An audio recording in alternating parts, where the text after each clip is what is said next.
Jesse was heading out on a long haul and offered me his cabin for a couple of weeks. Said I could use the peace to clear my head and knock out a mountain of freelance work I'd been dragging my feet on. It sits halfway up a hill in Auburn Ridge, tucked far enough back that the driveway turns to gravel before you even see the roof.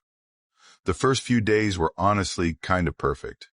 I fell into this simple routine: chop a little firewood in the morning, work for a few hours with coffee and music on low, and spend the evenings flipping through old paperbacks he kept on a shelf made from 2 cinder blocks and a plank. The place had no internet and barely enough signal to text if you stood in the right spot on the porch and held your phone up like a divining rod. But that was the point. Reset, rest, get some stuff done. The cabin itself felt dependable. It creaked a little when you walked, sure, but not randomly. It was the kind of old that made sense. Solid beams, heavy doors, everything built to last. You'd feel safe sleeping through a thunderstorm in there. I liked that. I needed that. Only thing that stood out early on was the front door. If I didn't use the deadbolt, it would sometimes swing open just a crack on its own. Not every time, and never wide, but enough that I started double-checking it before bed. I figured the latch was loose or the frame was warped. Jesse probably hadn't noticed or didn't care. Still, it bugged me. By day 4, I was in a groove. That afternoon, I was trying to upload a signed contract and couldn't get it to go through from the cabin, so I hiked up behind the shed with my laptop. That hill's steeper than it looks, by the way. You think, no problem, and then halfway up you're sweating and your calves are mad at you. Anyway, I got up there, found the signal, and the file finally sent. While I stood there waiting to make sure the email cleared, I heard something behind me. Not branches snapping or a squirrel scurrying, actual footsteps, slow, heavy ones. The kind that crunch evenly through dead leaves. Not rushed, just steady. I turned, expecting to see some old guy walking a dog or checking deer cameras or whatever people do out here. But the second I moved, the sound stopped. Not faded, just stopped. Completely. I looked around for maybe 30 seconds, scanned the woods, didn't see anything, no movement, no sound. It was quiet in that weird way where even birds go silent. I stood there longer than I probably needed to, then walked back down. Coming around the shed, the first thing I saw was the cabin door, wide open. Not cracked, open. I stopped right at the edge of the clearing. My stomach did this weird little drop. I stood there just watching it like maybe something would walk back out, but nothing did. Eventually, I went in. Everything inside looked completely normal. No mess, no signs of anyone. I even opened every closet and checked under the couch like a paranoid idiot, but it was all exactly how I'd left it. Still, I didn't sleep great that night. I kept thinking I heard footsteps on the porch again, but every time I looked, it was just trees and darkness. Once I swear I heard the swing creak, but I didn't check. I told myself it was the wind, even though there was no breeze. 2 days later, I went to the firewood stack behind the shed. As I pulled a few logs off the top, I noticed something tucked in the corner, wedged between the bottom row and the wall of the shed. It was a glove. Small, mitt, clearly handmade. The kind a kid would wear. It had dirt and leaf bits stuck in the yarn like it had been outside for a while. But it wasn't there when I stacked the wood that first day. I would have seen it. I just stared at it for a while. Then I left it there and went back inside. That night, I got a little paranoid. Locked every window, dead-bolted the front door, pulled the chair from the kitchen, and wedged it under the knob like some kind of bad movie cliché. I even clicked on the porch light and left it running. Around 3, I woke up thirsty. I shuffled to the kitchen, still half asleep, and froze in the doorway. The front door was open again. Not all the way, just a few inches.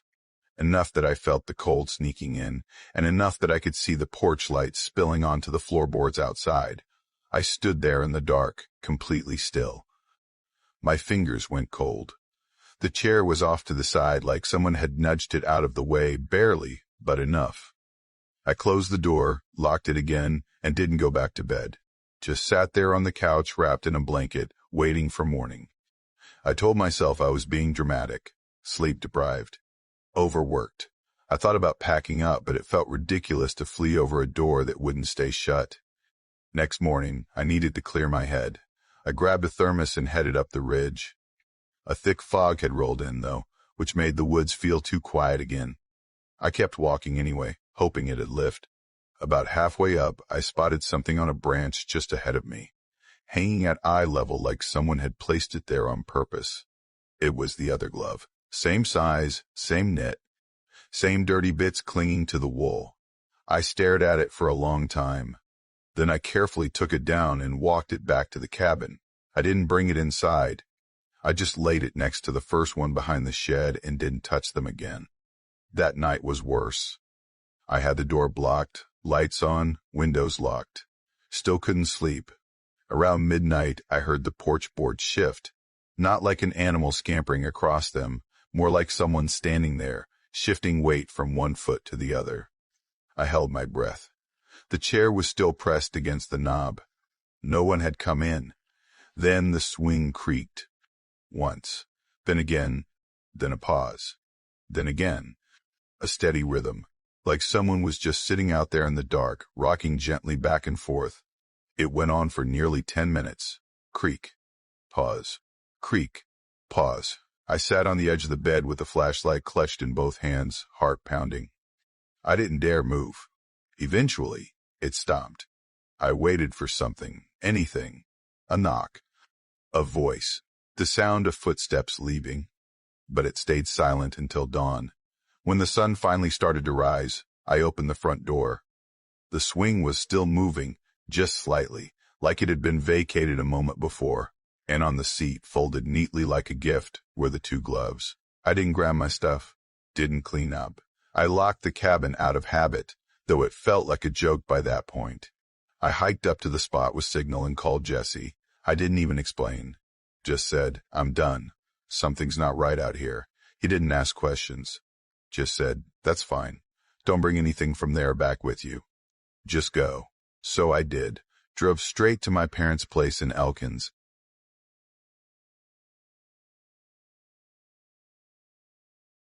My parents had gone to help my uncle move into his new place in Grove Hills, a couple of hours south. I was supposed to go too, but I had this math competition that weekend regional level. So they left me behind for the weekend. It wasn't a big deal. I'd stayed home alone before, and my dad didn't like leaving the house totally empty anyway. We lived just outside a little town called Briar Hollow, right at the edge of the Appalachian woods. Our house was old, boxy, built by my grandfather after he left the mines. It creaked when it got cold, but it had always felt sturdy. Familiar. Nothing eerie about it. That first night was totally normal. I made ramen, watched a DVD on the old TV in my parents' room, and crashed in their bed. Their room always felt cozier somehow, and their TV didn't need the internet, which was nice because our Wi-Fi barely stretched past the kitchen anyway. It was the second night when things shifted. I woke up to static. Loud, white noise static. Now, I hadn't fallen asleep watching cable, it was just a DVD, so the screen shouldn't have been making that sound. I sat up slowly and something felt off right away. It wasn't cold. It wasn't dark or scary exactly, but the air in the room had this thickness to it, like walking into a room where someone had just been arguing. Tense. Like someone was still there. Then I noticed the hallway light was on. I hadn't turned it on. That was enough to get me moving. I got up, walked through the house room by room, checking every door and window. Front lock, back lock, kitchen windows, den windows, even the little side window in the laundry room. Everything was sealed tight. Nothing was open or broken. I told myself it was just a power hiccup. Maybe the light flicked on during a brief surge or something. Old house, old wiring, right? But the DVD had stopped entirely. The disc was out. Like someone had taken it out and left the player empty. The next morning, I decided to walk down to the mailbox.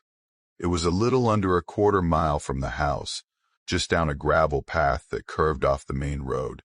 Usually, I only checked it when I knew a package or a letter was coming, but I needed to get out. That weird feeling from the night before hadn't left. It just kind of sat in my gut like a rock. There wasn't any mail that day. but tucked under the red flag was an old Polaroid photo. The kind that curls at the corners when it's been damp too long. It was a picture of our front porch. You could see the screen door, the living room window, and in the window, me, asleep. Only I hadn't been near that window the night before. I hadn't even opened it. And I sure hadn't gone outside or stood there long enough for someone to take a picture. I just stood there for a few minutes staring at it, trying to make it make sense. Then I walked back to the house, locked everything again, even checked under the beds, which I hadn't done in years. I tried calling my mom. Straight to voicemail. Tried my dad next. Same thing. I even called our landline just to see if it rang. It did, but nobody picked up. That night, I didn't even try sleeping upstairs again.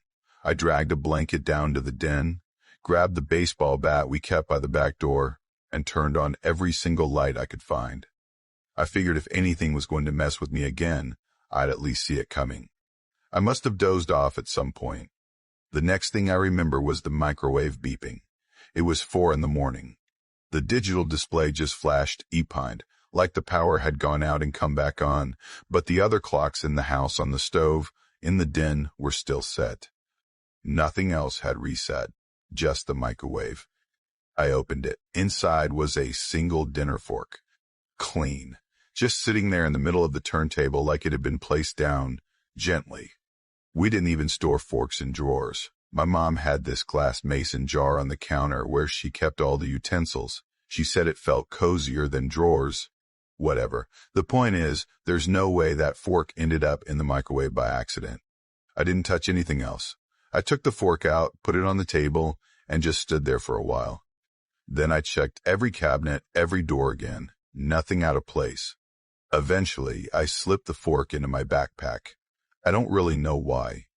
I guess I wanted proof. Something to hold on to in case I started questioning myself.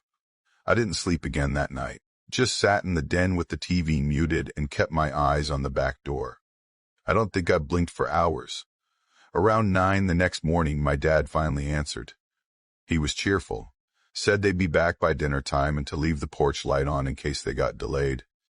I didn't tell him about the photo or the fork or the microwave. Instead, I told him I was heading to my friend Tasha's place for the day, said I'd be back before dark. But I didn't go to Tasha's. I walked back down to the mailbox.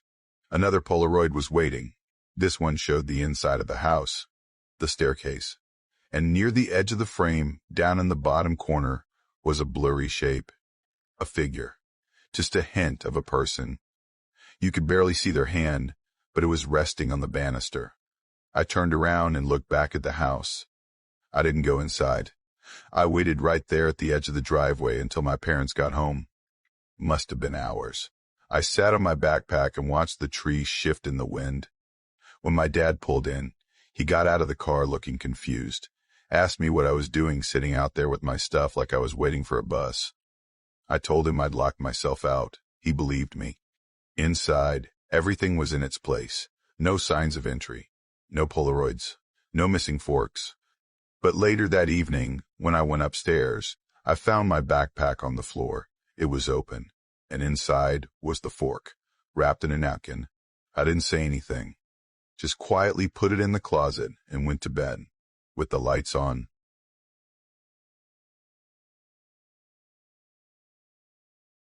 My sister and I inherited a cabin a few years back. It's tucked deep in the hills outside a little mountain town called Elbridge, way down in the southern stretch of West Virginia.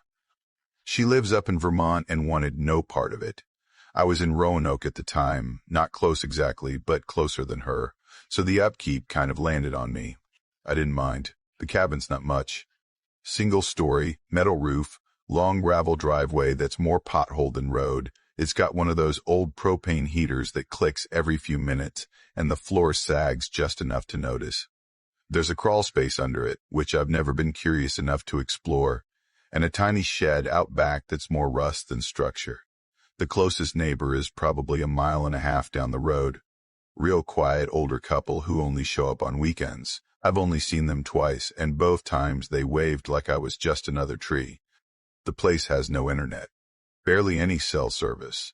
If I stand on the porch, right next to one particular support post and hold my phone up at a weird angle, I can maybe send a text. But I like that about it. I'd drive in with a few books, a cooler full of groceries, some tools, and stay for a few days just doing whatever needed doing. Trim a window, fix a screen, paint the railing. Sometimes I didn't do anything but read and listen to the wind. But the last time I went up there, something changed. I'd driven in on a Tuesday morning. It was early April, one of those gray weeks where the rain never fully stops, just drizzles off and on until everything smells like wet leaves and damp earth. I planned to stay until Friday afternoon, just long enough to patch the back steps and maybe clean out the gutters. Tuesday and Wednesday were normal, uneventful. I replaced some rotting boards on the porch, patched a hole in the shed, and even managed to cook myself a halfway decent stew on the old gas stove.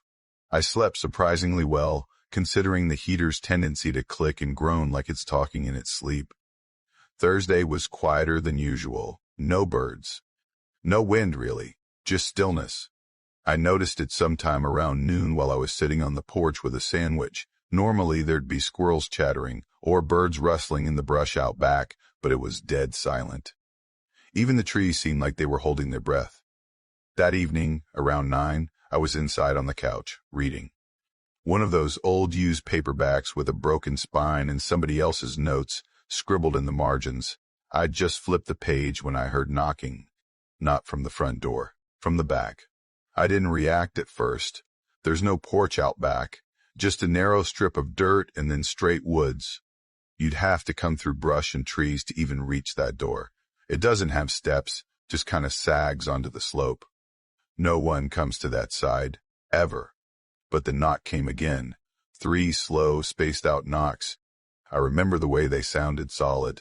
Too steady to be the wind, too intentional to be anything else. I sat completely still for a few seconds trying to process it. Then I got up and made my way to the kitchen, which has the only window that faces that part of the woods. I didn't want to turn on the light, but I needed to see. I reached over and flipped the back floodlight switch. The motion sensors should have kicked in if anything was moving out there. Nothing. I squinted out through the glass. All I could see was the wet shine of dirt, a few trees swaying just a little. No figure, no shadows moving. Just the same stretch of woods I'd seen every trip. I stood there for maybe a full minute, listening. My ears felt like they were stretching, picking up every creak in the walls. Eventually, I turned off the light and went back to the couch. Tried to keep reading, but the words weren't sticking anymore. It felt like something had shifted in the room. I kept glancing at the window even though I couldn't see it from where I sat. Every sentence I read felt strange, like I was reading aloud in a room with someone listening. Then I heard the porch boards groan. This cabin creaks all the time, but this was different. You get used to the sound of the house settling. This was weight. 3 clear steps, slow, heavy, and then nothing. I turned off the lamp and sat frozen in the dark.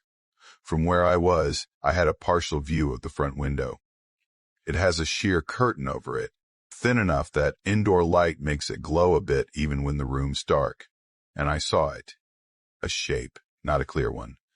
Just the outline of something standing there. Still, right behind the curtain, blocking the glow. It didn't move. Didn't knock. Just stood there. I stared at it so long my eyes started to sting. Then it tilted slightly.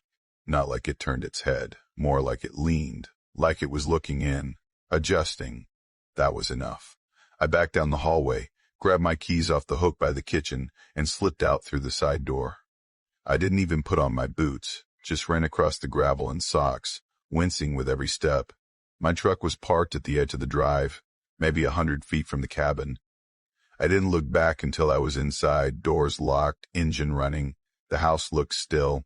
Nothing in the window, no movement. I turned off the headlights and sat in the dark, trying to slow my breathing. Every minute dragged. Then something moved. Along the left side of the house toward the shed. It didn't walk, it glided. Upright, fast. Not running, not stumbling. Just sliding past, like someone in a hurry but not rushed. It disappeared behind the cabin before I could fully register it. I turned the lights on, aimed the beams at the trees. Nothing. I sat there for over an hour, watching, listening. My eyes kept drifting to the mirror, like maybe I'd catch it behind me somehow. Eventually, the rational part of my brain started talking louder. Maybe it was someone, a hunter who'd gotten turned around, a prankster, a drunk local with poor judgment. There was no damage to the house, no broken windows. I hadn't actually seen anything up close, so I did the stupid thing. I went back in, crept up the steps, keys in one hand, flashlight in the other, slipped inside, locked the door behind me, dragged a heavy chair under the knob, and sat down on the couch. Lights off, keys in my lap, phone open to dial, just in case. I didn't sleep, just stared at the window until the sky started to lighten. But in the morning, I went out to check. The dirt near the back door? No prints. None near the front window either. The ground was soft, rain had soaked it pretty good the day before, so I should have seen something if anyone had walked there. But around the sides of the cabin, and a wide looping path that circled through the trees and crossed behind the shed, there were footprints. Dozens of them. That was it. I left before noon. Didn't even finish my coffee. Threw everything into the truck and got out of there. I pay a local guy now, a friend of a friend named Rudy, to handle the basics. He mows, patches things up when needed, sends me pictures when I ask. Says the place is quiet, peaceful even.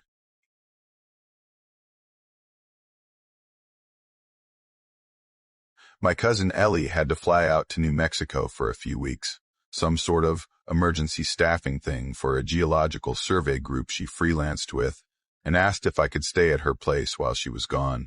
She offered it like it was no big deal. Just feed the dogs and check on the goats. That's literally all you need to do. Her cabin was about 20 minutes outside a little town called Marrow's Hollow, tucked into the foothills where West Virginia starts blending into the edge of Virginia. I was between jobs. I'd just been laid off from a marketing firm in Richmond, so a rent-free place to figure out my next step sounded great on paper. I packed up my car, drove out on a Monday morning, and moved in like I was house-sitting for someone in another time zone. Ellie raised dogs, mostly hunting breeds, big lean ones with more muscle than I expected, and had a trio of goats she called her yard crew. I liked them. Quiet animals with dumb personalities, easy to take care of. Feed them in the morning, check their water, make sure they didn't try to eat something plastic. That was pretty much it. Her cabin sat alone at the end of a long dirt drive with no neighbors you could see from the house. The closest property was across a small creek and up a wooded hill, and even then you couldn't see their roof unless the trees were bare. It was private. Peaceful. For the first few days, I actually liked it. I spent my mornings stacking wood and walking the property, afternoons applying to jobs at the town library where they still had a public computer terminal, and nights on the couch watching DVDs from Ellie's binder of ancient movies. Things like The Ninth Gate and 3 Days of the Condor. It was a weird little time capsule out there, but it felt fine. Until the porch light. It was late, maybe around 10, and I had just come back inside after taking the trash out. Ellie didn't have trash pickup, just a big bin out back that you hauled into town when it filled up. I came around to the side and noticed the front porch light was on. Thing is, I'd never touched that switch. I wasn't even using the front door. I stared at it for a few seconds, trying to remember if I might have flipped it on accidentally. But I hadn't even gone near the front hall since I got there. Still, maybe I bumped a switch without realizing. It was easy to dismiss. I turned it off and didn't give it much weight. Next morning, I went out to feed the dogs and saw the shed door hanging open. Not all the way, just cracked but clearly unlatched. Now, I knew I'd shut it. It had one of those old hook and eye latches that made a scraping sound when you locked them, and I remembered doing it because the hook was slightly bent and you had to give it a tug to make sure it held. There hadn't been any wind, no storms, and nothing else looked disturbed. No tools missing, nothing knocked over inside, just open, like someone had taken a look and walked away. I stood there for a while, staring at the ground, hoping I'd see some clue, mud, tracks, anything. But the dirt was dry and packed, and whatever had happened hadn't left a mark I could see. Still, I shut the door again, and made sure the hook caught this time. Tight. That night, I turned on every exterior light. Didn't say anything to Ellie. I figured I'd just imagined things or maybe hadn't latched the shed right. You second-guess yourself fast in places like that. 3 days went by. Nothing else happened. Then one night, I was upstairs watching a movie, Jacob's Ladder maybe, when I heard the back screen door creak open. It was a very specific sound. The hinges gave this long squeal, then a sharp metallic snap when the spring slammed it closed. I recognized it instantly. I paused the movie and just sat there, heart in my throat, listening. Nothing else followed. No second creak, no footfalls on the wooden deck, just silence.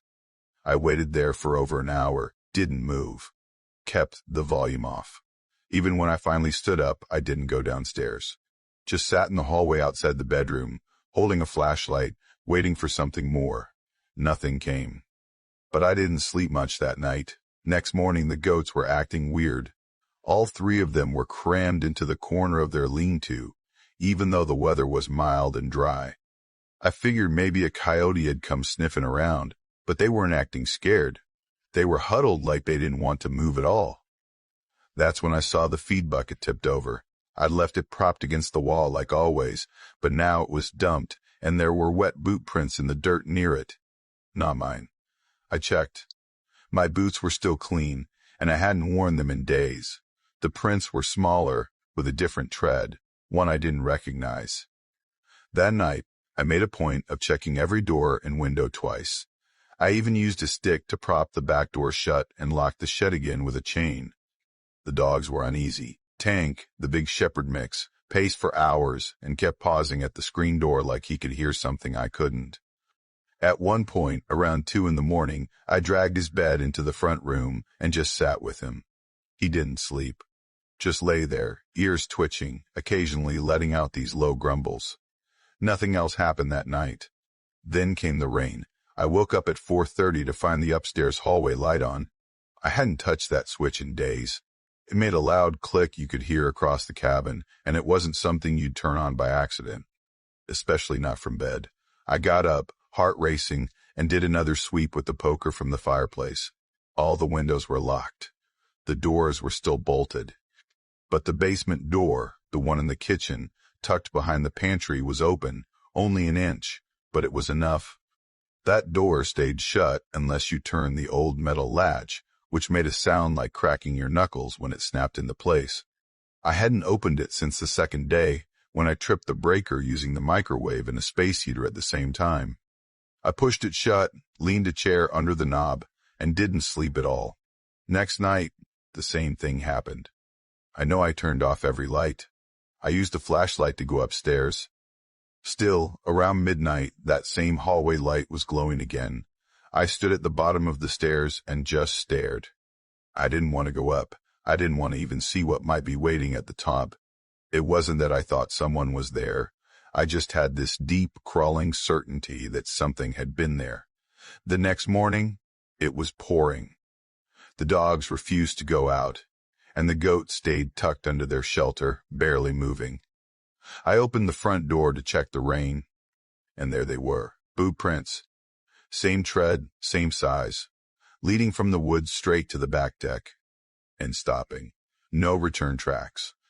I didn't go upstairs that night.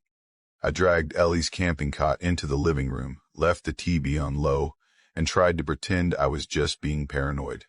Around 1 in the morning, the screen door creaked again. That snap of the spring. I didn't get up. I didn't even breathe for a full minute. Just stared at the ceiling, clutching my useless phone and listening. When the sun rose, I went out front. The prints were gone, washed clean by the rain. But when I looked up the stairs, the hallway light was on again. That afternoon, I packed everything I had and left. Told Ellie her animals were all fine, but something came up with my mom and I couldn't finish the week.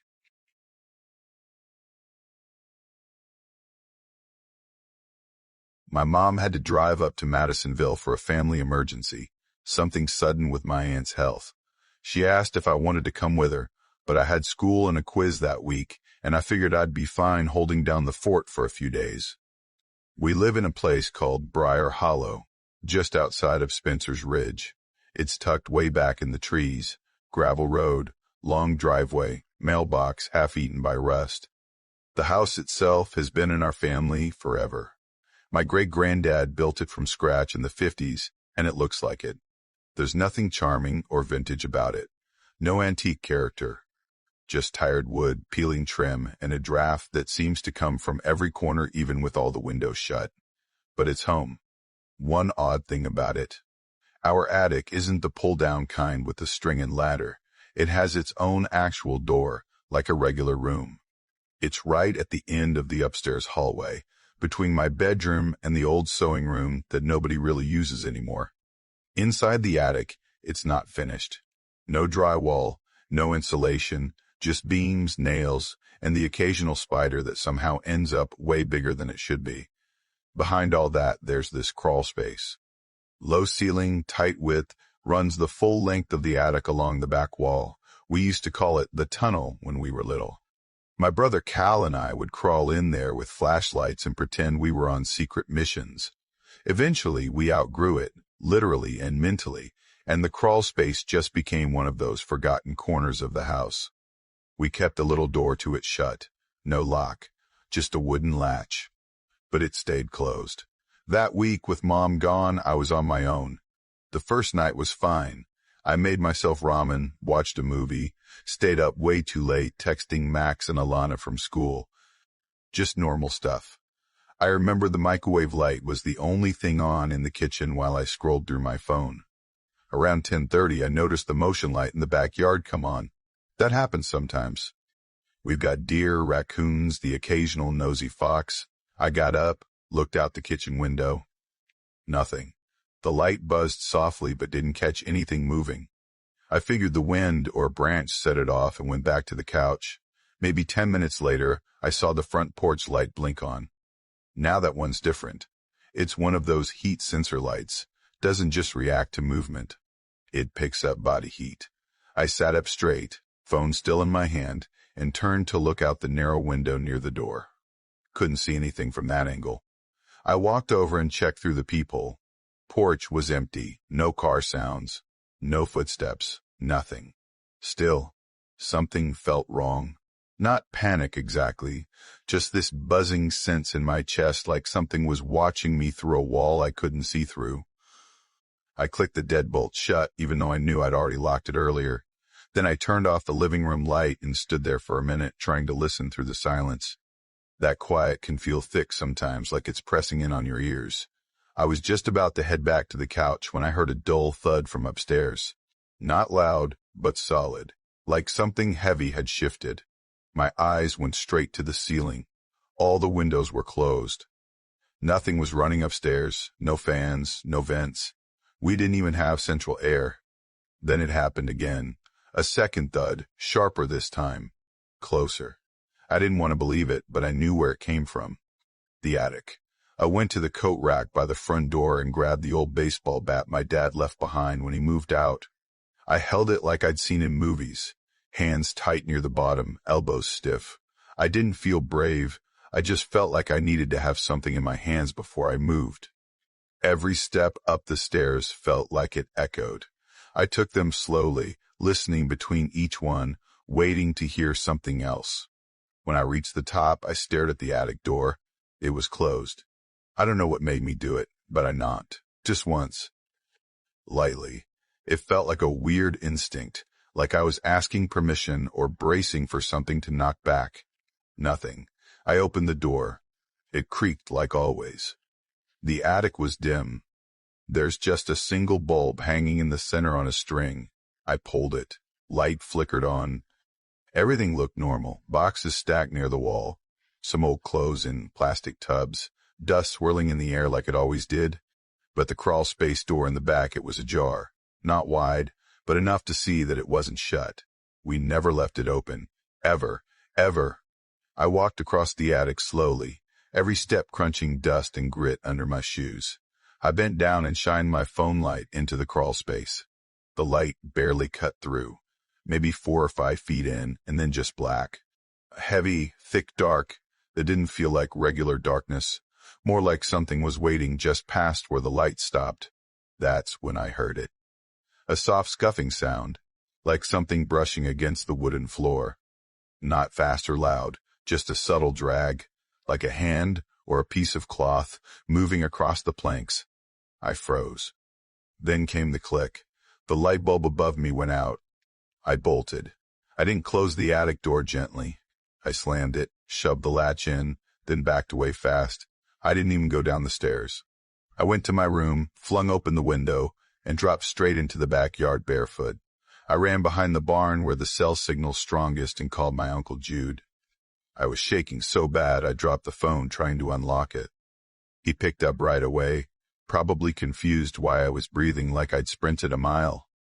He was at my place in 10 minutes, still in flannel pants, shotgun in hand. We searched the whole house together. He did most of the searching. I kind of hovered behind him with a flashlight, heart still pounding like crazy. Nothing was out of place downstairs. Nothing broken. No sign of forced entry. Then we went upstairs. The attic door was unlatched. Again. Not wide open this time, just cracked. Same as before. And the crawl space, closed. That was somehow worse. I slept at Uncle Jude's that night. Didn't even pack a bag. Just crashed on his couch, blanket wrapped tight, shoes still on. The next morning, once the sun was up and I had at least 2 cups of coffee in me, we went back. Uncle brought his bigger flashlight this time. We opened the attic, then the crawl space. It wasn't empty. In the far back corner, barely visible unless you stepped all the way in, there was a ratty old blanket rolled up, a plastic water bottle, dented and half full, and a small camping lantern. One of those battery-powered ones with a cracked handle. Someone had been living in there. We called the sheriff. He found boot prints out back leading into the woods behind our house. Some branches bent like someone had been moving through there recently. He told us whoever it was probably watched the house long enough to figure out when we were gone. Said it wasn't the first time someone in our area reported something like that. I don't know how long they were up there. From that night, I've never spent another night there alone.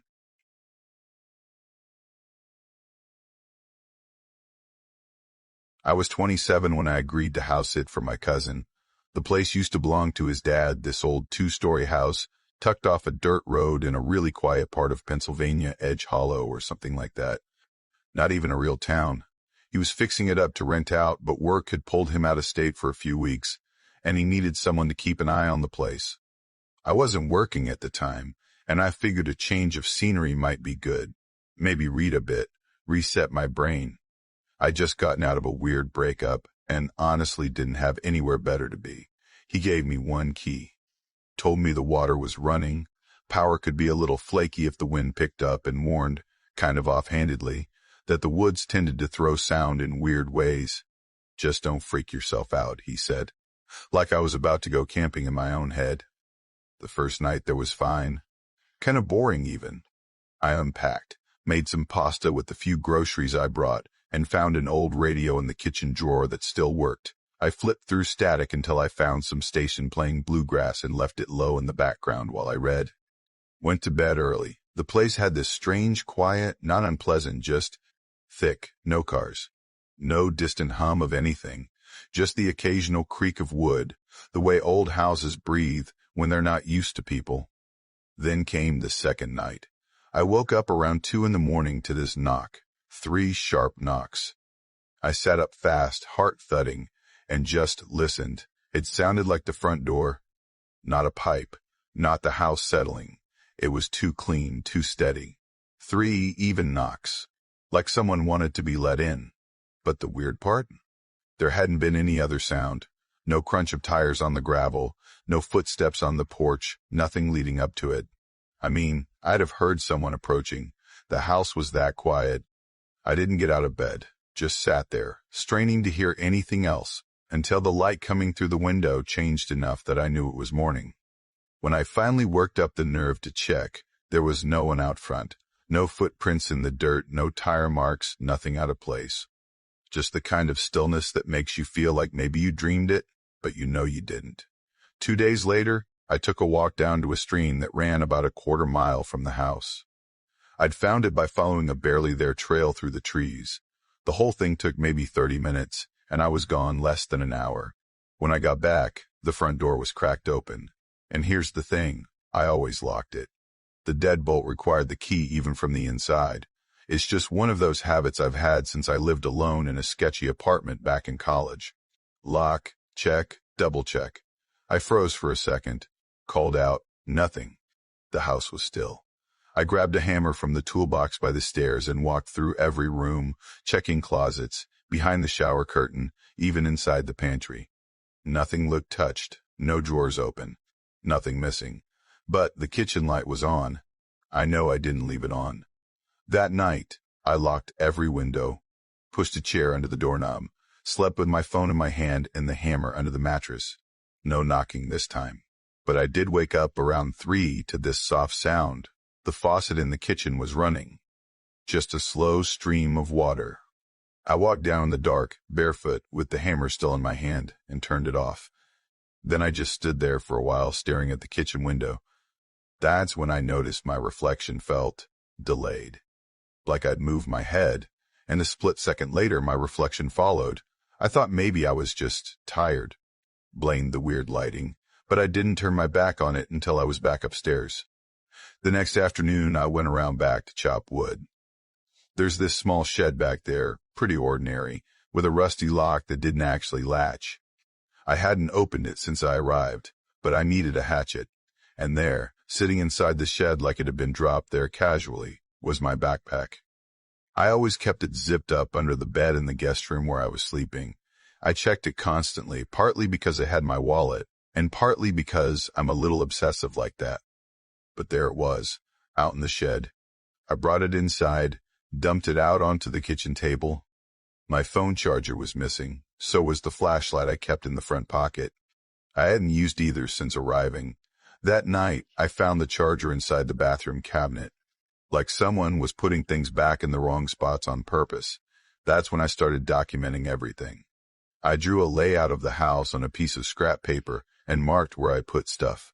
No more drawers. No cabinets. I wanted to be able to glance around and see if anything had moved. I also started sleeping with the light on. Then things started getting weirder, more subtle. I was brushing my teeth one night, and I noticed the hallway light was off like it should have been. A minute later, I looked up, and it was on. I rinsed my mouth, stepped into the hallway, and just as I did, the light clicked off. Just one soft sound, like someone flicked the switch.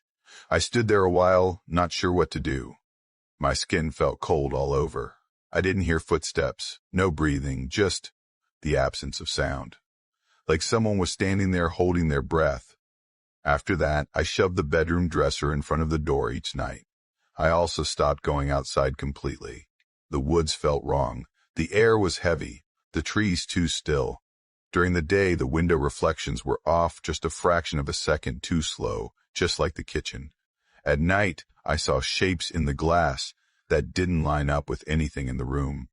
Not people, just extra shadows, details that didn't belong. Then, 4 days before I was supposed to leave, I woke up to footsteps. Slow, dragging footsteps. Not in the hallway above me. The attic. There's no actual staircase, just one of those pull-down ceiling hatches in the hall. I grabbed the broom and pushed it open. Some dust fell. No sound. I held my phone up, aimed the flashlight through the gap. Just old insulation, a few broken boxes, some scattered nails, and then, sitting off to the side near a rafter, was my charger. The same one I'd found in the bathroom 2 nights before, now back in the attic. That was it. I didn't sleep that night. Just sat on the couch with all the lights on and the hammer in my lap, staring at the hallway. Every so often, I'd hear something shift above me, slow creaks, like someone shifting their weight, pacing back and forth across the attic floor. At sunrise, I packed everything and left. Just left the key on the counter and drove 20 miles until I found a dingy motel.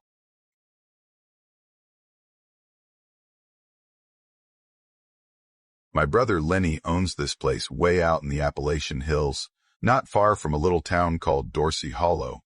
His house sits at the edge of a gravel road that turns into a dirt path, buried deep in the woods, an old timber frame house with a crumbling stone chimney and a porch that groans under your feet. He got it for a steal, which made sense once I saw how far it was from anything resembling a grocery store or gas station. He'd gone to help his in-laws move in Missouri and asked me to house sit for a couple of weeks. I work remotely, don't have kids or pets, so I said sure.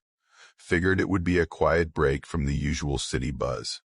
I packed a duffel, loaded the car, and drove out thinking I'd catch up on reading, maybe fix up some things around the house for him. Easy favor. But the quiet out there, it's not the peaceful kind.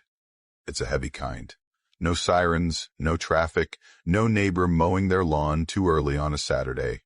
Just the low hum of the fridge, the occasional pop of the fireplace, and this weird constant creaking of the wood beams, like the house was exhaling under its own weight. It took me 2 nights to realize I'd stopped listening for other people. There were no voices, no footsteps overhead, nothing but me in the woods. I don't spook easy. I grew up in rural Georgia. I've camped alone. I've walked through downtown Atlanta at midnight, but there's something about being alone in a house where you can't see a single light out the window. Not a porch light, not a passing car, just trees and shadows. The kind of dark that makes you doubt your own shape in the mirror. The first few days were routine. I'd get up, log into work, microwave some coffee, take Zoom calls in Lenny's study. At night, I'd throw together something from the freezer, cue up some old sitcoms, and crash on the couch with the fire going. I didn't even go upstairs after the first night. Didn't need to. Everything I needed was on the ground floor. It was that Thursday night when things started going sideways. I was in the downstairs bathroom brushing my teeth, foam halfway down my chin, when I heard it. 2 soft knocks on the back door. Just tap. Like someone with their knuckle. I froze. The toothbrush just hung there in my hand. My first thought was animal. Maybe a raccoon brushed up against it, but it didn't sound like that. It sounded careful. I waited, ears straining. Nothing after that. No footsteps on the porch, no rustle in the brush. I spat, rinsed, and went to check. Turned on the floodlight. The backyard lit up. Just trees and the faint glint of the old propane tank. No movement. No eyes reflecting back at me. Still, I locked the door. Deadbolt and chain. Next morning, I noticed something odd. My boots. The work boots I always kick off by the fireplace, one of them had moved. Not far, maybe a couple feet to the left. I stood there, staring at it, trying to remember if I'd bumped it. Maybe I had. The floor's uneven in spots. I brushed it off. Until the next night. I came out of the bathroom and stopped cold. Both boots had swapped sides. Right was where the left should be. They were neatly placed. Lined up, toes out, like someone had taken their time. I just stood there, stomach dipping. I hadn't touched them. Hadn't moved them since I got in from a walk that morning. That's when I stopped brushing it off. Saturday, I had a client call over video. Some back-end database thing I barely remember now. The connection flickered once, no big deal. Zoom glitched all the time out there, but later that afternoon, I went back to the recording to double-check a piece of the call. About halfway through, I paused. There was a shape, right at the top of the stairs behind me, barely in the frame, not moving. Just a vague outline, too tall to be a coat rack, too solid to be a shadow. I stared at it, rewound, paused again. There it was. My jaw tightened, and I hadn't gone upstairs since the day I arrived. I hadn't left the light on. There was nothing up there that should cast a shape like that. I checked the house top to bottom, every room. Nothing. Just stale air and the sound of my own footsteps. That night, I didn't even try to sleep upstairs. I stayed on the couch again, this time with the TV on low volume. Something about the infomercial voices was comforting. Someone talking about vacuums or miracle blenders. Just enough sound to break the silence. At around 2 in the morning, the TV clicked off. Lights too. Everything went dead. No storm, no wind, just sudden, absolute darkness. I sat up, heart thumping, grabbed my phone and turned on the flashlight. The room looked the same, just Stiller somehow, heavier. I got up and started toward the laundry room, where the breaker box was. As I passed the hallway, I heard it. Stairs. Creaking. But not randomly. These were paced. Like someone walking very, very slowly. Step, pause, step. I stopped breathing. My hand went cold around the phone. I turned and raised the light. No one on the stairs. But the door at the top, the one I know I had shut the day before, was open, wide open. I don't leave doors open. I have this thing about it. Always have. Maybe it's a control thing, maybe habit, I don't know. But I double-checked every room before I crashed. I remember shutting that door. I remember hearing the latch. I backed into the laundry room and locked the door. Sat on the floor with my phone light pointed at the crack beneath the door, waiting for shadows. 20 minutes later, everything blinked back on. The fridge hummed. The heater kicked in. I stepped out slowly. The living room looked the same, except the TV was on again, static now. Just that gray hiss. And the remote, it was across the room, on the floor by the front door. I didn't sleep. I sat with my back to the wall and a hammer in my lap, eyes on the hallway, until the sky turned pale. That morning I called Lenny, told him I was done. Didn't care if he was still in Missouri. I wasn't staying another night. He chuckled at first. Said maybe a squirrel got in, or a raccoon, maybe both. I told him squirrels don't open doors. They don't stand still on staircases during video calls. He said I was just tired, probably stressed, maybe working too much. I hung up, started packing that afternoon. I was almost done when I reached for my car keys, gone. I always hang them on the little hook by the kitchen. I never move them. But now the hook was empty. I searched everywhere, every pocket, every drawer, under every cushion. I even checked the garbage. Nothing. That's when I just stood there in the middle of the living room, breathing like I'd run a mile. I pressed my hands to my face, trying to think. That's when I heard it. A voice. Upstairs. Not loud, not whispering, just talking. Calm, muffled, like someone having a quiet conversation behind a closed door. It came from above, from the attic door at the end of the upstairs landing, except there was no attic. Or so I thought. There was a small door above the stairs, but I'd figured it was some kind of crawl space or old storage. I hadn't opened it, didn't even have a handle. Just a little latch up top. The voice murmured again. I couldn't make out the words. I stared at the ceiling. My mouth went dry. Then it spoke again, clearer this time. You can stay if you want. I ran. Barefoot, no flashlight, no bag. I didn't even grab my phone charger. Just bolted out the front door, down the gravel drive until I had signal. Called Rick, the neighbor Lenny barely knew. He showed up in his truck 10 minutes later and didn't ask many questions. He drove me into town. I stayed at a motel near the highway and left a key under the mat for Lenny. Told him he'd have to get the rest of my stuff himself.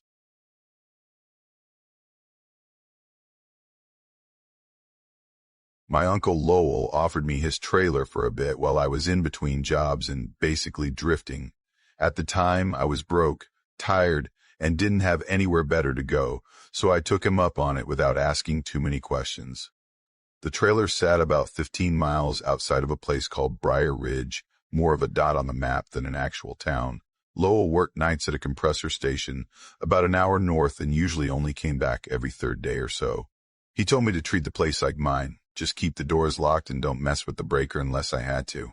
He left the pantry full beans, rice, pasta, all the staples, and even left me a key to his gun locker in case of wild dogs, though he didn't look me in the eye when he said it. The first few days were fine, peaceful even. I hadn't realized how much noise I'd gotten used to living near traffic and people until I was alone with nothing but wind and birdsong. My phone barely had signal unless I leaned off the porch rail, but I didn't mind. I slept in, read a few books I found stacked under the futon, and for once, didn't feel like I was behind on anything. Then I noticed the shack. It was early, maybe 7 a.m., and I was brushing my teeth, leaning over the sink in the tiny bathroom when I glanced out the window. The window was crusted with old grime, but through the streaks I saw something sitting at the base of the ridge. At first, I figured it was a hunting blind. A lot of people in that part of the county had them, but this didn't look like anything I'd ever seen. It was squat, slanted, and almost sunken into the dirt. No door, no clear front or back, just a crooked square shape that looked like it had been dropped there and then forgotten for a long time. It didn't sit right with me. There was something weird about the way it blended into the brush, like it was part of the landscape instead of something someone had built. When Lowell came back a couple days later to grab some gear, I asked him about it. Just casually, like, "Hey, what's that little shack down past the ridge?" He didn't even look up from the duffel he was zipping. "Ain't nothing to worry about back there," he said. Then he changed the subject and asked if the stove had been acting up again. That was the first little crack. The first moment something in me twitched. That night, I locked up tight, closed every window, slid the deadbolt, and turned off the porch light before climbing into bed with a book. I had barely fallen asleep when I heard it. One knock, right on the back wall. It wasn't loud, and it wasn't frantic. Just one solid tap like someone giving a casual knock, waiting politely. I sat up so fast my book slid to the floor. I didn't move, didn't even breathe for a second. Just stared at the ceiling and listened. Nothing. The silence was thick, not peaceful like before, just still and unnatural. No bugs, no wind against the windows. It felt like the whole world had paused. I stayed in bed, heart pounding, until I finally dozed off again sometime after 4, the lamp still burning. Next night, same thing, one knock. Same wall. I got up this time. My legs felt hollow, like they belonged to someone else. But I made myself step into the kitchen and unlock the back door. I opened it just a crack and shined the flashlight outside. The beam barely made a dent in the darkness. The trees looked like black cutouts, flat and unmoving. I couldn't see the shack from there, just the edge of the ridge. No movement, no sound. I shut the door, locked it again, and jammed one of the kitchen chairs under the knob. Slept with the lamp on again. In the morning, I made myself go outside. I don't know why, maybe to prove to myself it was nothing, maybe to make it feel smaller. I circled around the back of the trailer and looked at the siding. Nothing was damaged, no marks on the wall. But when I looked down, I saw the prints. They were right up against the foundation, bare feet, pressed deep into the clay. The toes were wide and spaced strangely far apart, like whoever made them had splayed them out deliberately, and the left foot had 6 toes. I crouched there for a full minute just staring. My stomach felt cold, like it was slowly draining away from me. I didn't take a picture. I didn't even call Lowell. I told myself it had to be a prank, maybe some messed up local tradition, like a dare. That night, I left the porch light on. No knock. But sometime before sunrise, I jolted awake to the sharp smell of smoke. I rushed into the front room, and the back door was wide open. No flames, no fire. But on the kitchen table, the deadbolt was sitting neatly, like someone had taken it off piece by piece, all 4 screws lined up beside it. I didn't even check the rest of the trailer. I just called Lowell. Told him someone had broken in. He asked if anything was missing. I said no. He paused, then asked if the light outside was still on. I turned to look. It wasn't. He told me to pack a bag and sit out on the porch. Told me not to go back inside if I could help it. Said he'd be there in a couple hours. I didn't sit. I just stood at the window with my duffel on my shoulder watching the woods. The sun hadn't come up yet, but I could see the trees in outline, black and sharp. I couldn't see anything moving, but I felt it. Like something was just inside the tree line, crouching low. Lowell got there just after 9. He didn't speak when he came in, just walked through the place slow, looking at everything like it was the last time he'd see it. He didn't ask me what happened. He didn't need to. We got in the truck and drove. He didn't tell me where we were going until we were halfway up a gravel road that looked like it hadn't been used in years. We passed an old gate, rusted half shut, and kept going until he finally pulled off near a clearing surrounded by scrub trees and blackberry vines. That's when he told me. He said his father, my grandfather, had seen things out there when he was young. Not animals, not people. Said there was a stretch of ground past the ridge. behind where that shack sat, where nothing grew. His father called it the split place. Said something had been buried there long before they settled the land. Something that still moved. I asked him why he let me stay there if he knew all that. He looked at me and said, because no one ever lasted more than 2 nights. I needed to know if it was still active. That was the last time I stayed with him.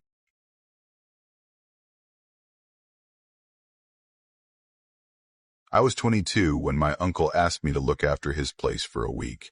He and my aunt were driving up to Vermont to visit her sister, and they needed someone to keep an eye on things. Feed the goats, water the garden, bring in the mail, that kind of stuff. Nothing major. They live in Claiborne County, about 20 minutes outside Lenoir, in a log house that sits halfway up a heavily wooded ridge. Once you get past the gravel road and through the rusted cattle gate, there's nothing else around.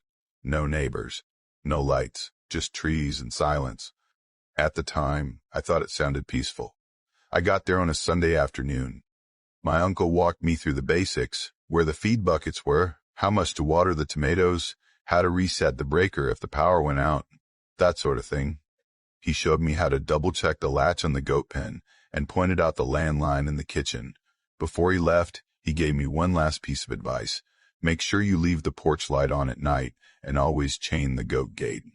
Coyotes ain't the worst thing out here. Then he laughed like it was a joke, but I remember thinking it sounded forced. The first couple nights were fine, quiet even.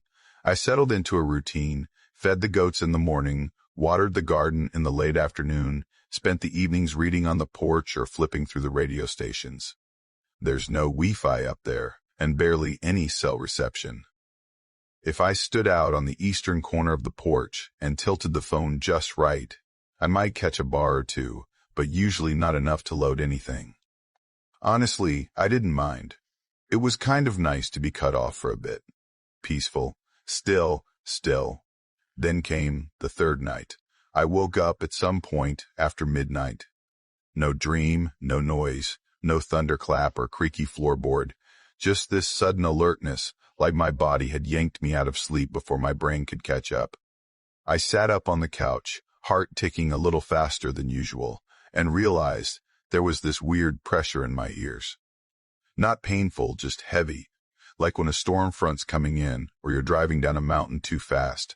It made everything feel distant, like the air itself was too thick to hear through. I looked over at the front windows. Total darkness. No moonlight, no porch light. That didn't sit right with me. I remembered flipping the switch before bed, just like my uncle told me. I always did. It had become part of my nightly routine. But now it was dark out there, just trees and blackness pressing up against the glass. I got up and walked to the door barefoot. The floorboards were cold, rough under my feet. The switch for the porch light was still flipped up, which meant the bulb had either blown or something had tripped. I didn't love either possibility. I squinted out into the yard, but it was like staring into wet ink. The woods were just a wall of black. I didn't step outside. Instead, I locked the deadbolt again and stood there, staring at my own reflection in the glass. I must have been standing there for 30 seconds, trying to talk myself out of feeling nervous, when the phone in the kitchen rang. It's an old phone, and the bell is loud, sharp enough to jolt you out of your skin when the house is dead quiet. I turned so fast I nearly tripped over my own foot. The sound echoed weirdly in that space, cutting through the stillness like it didn't belong. I picked up slowly, trying to calm my heartbeat, and said hello. No response. Just this steady, soft hiss. Not the popping kind of static you get from a bad connection. It was more like a low, breathy hum, like a TV set to a dead channel, but quieter, more controlled. It went on for a few seconds. I was about to hang up when something clicked on the other end. It wasn't a voice, not a word, just a sound. It reminded me of breathing, but too dry and narrow, like it was coming through a straw or a cracked reed. That lasted maybe 10 seconds. Then it stopped, deadline. I stood there with the receiver still pressed to my ear for a little while, just listening to the silence. I didn't sleep again that night. Just sat in the recliner in the living room with my uncle's .22 across my lap. Every little creak in the wood, every pop from the stove made me flinch. But nothing happened. Not really. It just stayed silent. So quiet that the silence itself felt heavy, like something was pressing against the outside walls, testing their strength. The next morning I went to feed the goats, and something was off. Usually they're at the door waiting. They're noisy and impatient, especially when they know it's breakfast time. But that morning, they were huddled in the back corner of the shed, all 5 of them pressed together like they were trying to become one shape. I opened the door and called to them, rattled the food bucket. Nothing. They just stared at the open doorway like they were afraid to come out. I left extra food and water, closed the door, and walked back to the house without looking over my shoulder. That evening, I went out and replaced the porch bulb. I double-checked the circuit. Everything seemed fine. The light came on immediately. I even walked out into the yard to make sure it stayed on when I walked away from it. It did. I went inside, locked up, made tea, and turned the radio on to some static, just to have noise, you know? I couldn't stand the quiet anymore. The fuzz helped a little. I sat in the recliner with my book, pretending to read. Around midnight, I heard the screen door creak. It wasn't loud, more like a slow, uneven whine, like the door was being opened inch by inch. I held still and waited. It creaked again, then again. It didn't slam or swing. It was like someone out there was gently pulling it open and letting it drift shut over and over, just barely. I got up and went to the side window, the one that looks out over the porch. Pulled the curtain back just a hair. The porch light was off. I didn't see anyone on the steps, didn't see anything moving at all. But the sound kept going. Slow creaks that never ended in a latch, like someone was testing how far they could move it without making a full noise. I called out, just a single, hello? Not loud, not confident. Just enough to make me feel like I'd tried something. The creaking stopped. I stood there for a long time, just watching through that sliver in the curtain. Nothing moved. The light never came back on. Eventually, I went back to the chair and sat with the rifle again. When morning came, the porch light was glowing again. The screen door was shut. I stepped outside, checked the latch on the goat pen. The gate was still closed, but the chain was hanging loose, swinging a little like someone had unlatched it and then left it. I tried calling my uncle. The landline was dead. I walked out to the road to check my phone. Still no signal. Not even a flicker of a bar. I stood there for 5 full minutes, holding the phone up, walking in circles, even restarting it. Nothing. It was like something had blanketed the entire ridge in silence. That night, I stayed up again. Around 2:30, I heard tapping. Just faint taps, spaced apart like someone lightly rapping their finger against the glass. First from the living room window, then the kitchen, then the one in the back bedroom. I didn't move, didn't go look. Just sat there holding the gun like it was going to solve anything. Eventually, the tapping stopped. I tried to breathe quietly, but it was hard. My jaw ached from how tight I was clenching it. Then around 3:30, I saw something pass by the front window. I only caught a glimpse. It was tall, too tall, and it didn't move right. It didn't walk. It sort of glided, stiff and smooth, like its joints weren't connected properly, like it was being pulled along a track I couldn't see. I dropped to the floor, stayed there. That's when the tapping came back, but this time it wasn't on the windows, it was on the walls. Just single, slow taps, moving around the house in no particular pattern, like something was checking, listening. It lasted until just before sunrise. Then it stopped, completely. And suddenly, everything was normal again. The landline worked. The goats were out and eating. My phone buzzed with 3 missed texts. My uncle called that afternoon, said they'd be back early because my aunt's sister had some kind of emergency. I didn't ask. When they pulled into the driveway the next day, I was already packed. My uncle didn't ask why I looked wrecked. He just handed me a 20 for gas and thanked me for staying.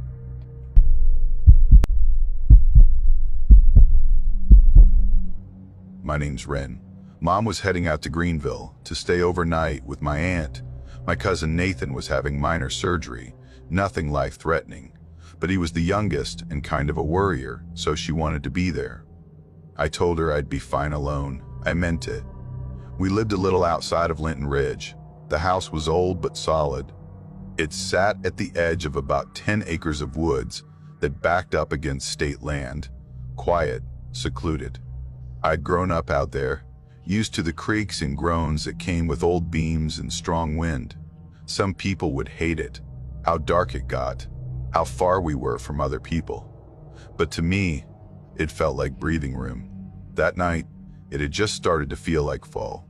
Not cold exactly, but that edge was creeping into the air. The trees were already turning early oranges and browns, and leaves kept skittering across the roof like something pacing. The sound was sharp enough to make me glance up more than once. I remember thinking it felt like the kind of night where you'd either sleep like a rock or not sleep at all. Dinner was instant ramen, the good kind with the little oil packet. Fed the dogs. Junebug, our old coonhound, and the two terrier mixes, Kip and Roscoe. They were loud, high-strung little things, but good at sounding the alarm. Nothing ever came near the house without them raising hell.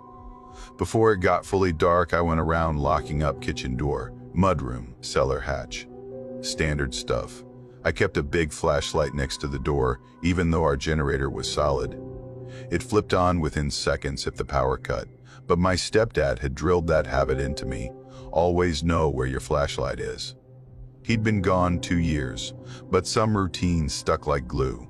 He died right in that house, in the middle of a living room during an afternoon thunderstorm. One second he was standing with a wrench in his hand, and the next, he just wasn't. No signs, no warning. Just collapsed. Sometimes when it's too quiet, I still catch myself listening for the sound of his boots, or the way he used to mutter about needing to check the damn breaker again, little things you don't think will matter until they're gone. Anyway, I was stretched out on the couch with a blanket and a geometry workbook, trying to knock out a few assignments before the week caught up with me. The TV was on, low volume, something forgettable playing in the background. I was halfway through a problem when it hit me. I hadn't heard the dogs in a while. That wasn't normal. I sat up and listened. Nothing. No claws on the floor, no random barking, not even a yawn from Junebug. I called once from the couch, then again when I stepped onto the porch. Still nothing. Just the breeze moving leaves and the steady hum of the generator somewhere behind the house. I tried whistling. Normally that got them moving, even if they were off sniffing deer tracks. Still nothing. That's when the back of the neck feeling kicked in. I pulled on my coat and boots, grabbed the flashlight, and started down the back slope, sweeping the beam over the edge of the woods. My mind was racing through explanations. Maybe they chased a rabbit into the trees. Maybe Junebug's old hips gave out and the others stuck with her. I kept calling their names, trying not to let the silence get to me. By the time I reached the creek, I was more annoyed than worried. The flashlight beam cut across tree trunks, glinted off wet rocks. Everything was still. I turned to head back, and that's when I noticed the gate. It was open. The back fence ran along the edge of the yard, separating our cleared space from the thicker woods. My stepdad built it himself. Cedar posts, wire mesh, decent height. The latch always stuck. You had to jiggle it just right to get it open. But now it was wide open, swinging slightly. It hadn't just come loose. It looked like someone had pushed it hard enough to snap the tension. Something about that gate made my chest tighten. I didn't hear any breathing, no footsteps, but I still felt watched. Like something was clocking my movements just out of view.